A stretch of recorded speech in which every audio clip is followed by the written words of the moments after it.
So my favorite memories of my father and me when growing up were all around cars. Washing cars, waxing cars, fixing cars, driving cars, racing cars, arguing about cars. Cars were where my father and me found common ground. My dad was a hard guy to get to know. He was a doctor. He was up in his head a lot. He was very private. He was hard to reach. And I was an oldest son longing for connection. I wanted to feel like I meant something and I belonged.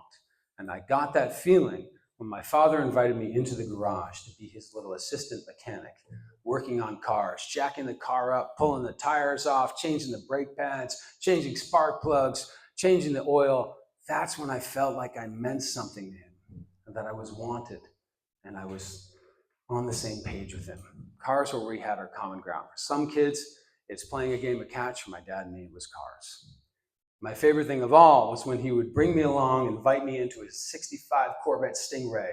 Only 2 seats, so my mom couldn't come, my little brothers couldn't come, it was just the 2 of us in a capsule driving straight into the future with 450 horsepower in the car.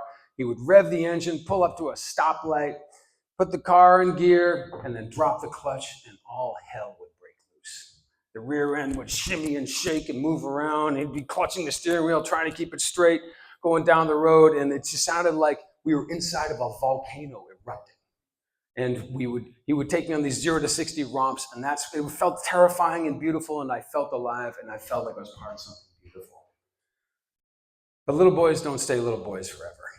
I became a teenager, started to develop my own personality, my own views on the world, and my own critical take on my father.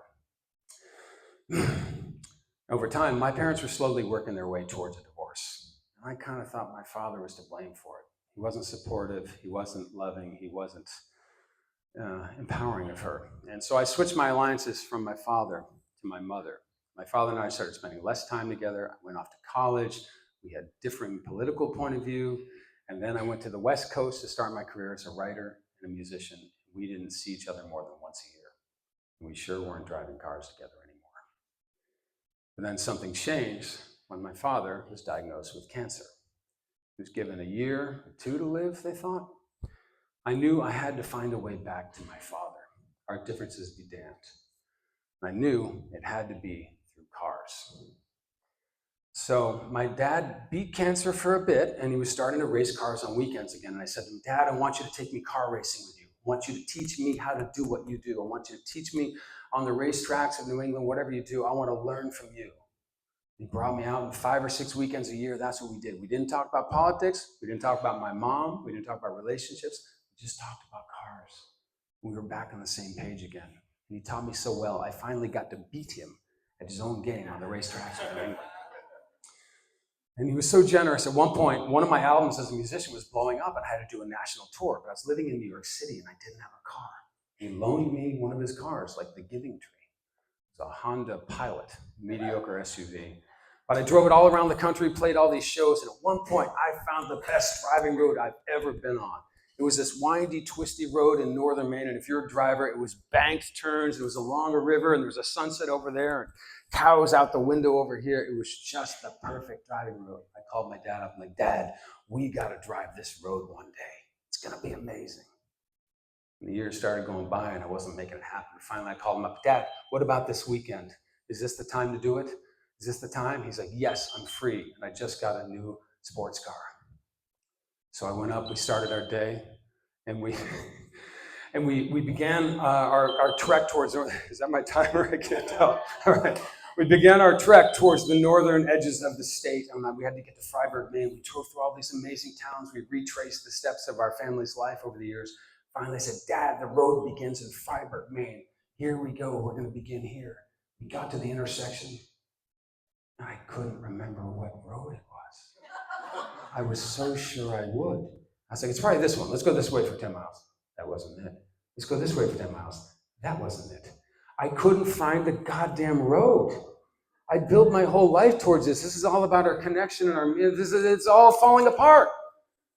Finally, we were running out of time. We had to go back. Our dinner was waiting for us. My stepmother Mary was waiting, and my dad's like, well, Mark, we could always just take Route 219. It's got a lot of twisties. It's a beautiful road. I think you'll like it.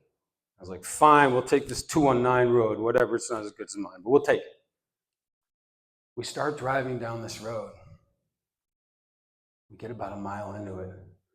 I realize this is the road. This is the same road I found. Dad, you found the same road. This was the road I found 10 years ago. We were miles apart in our beliefs. We were 30 years apart in age, but we believed in the same road. We had the same common ground. We had one crystal beautiful thing we both loved in this world. For the next hour and a half, we drove the twisties. We cranked up Boston's Don't Look Back on the stereo. We floored the engine. We leaned into the G-forces. We traded off driving positions. We had the perfect drive. We got home and we hugged it out in the driveway, and we were reconnected like father and child when I was a kid again. So my takeaway from all of it is, if you have a father or a parent or a sibling in your life you don't see eye to eye with, chances are there's some road you do share in common. It might be baseball, might be a pastime, favorite book, favorite movie, favorite song, but find that road and drive it as often as you can.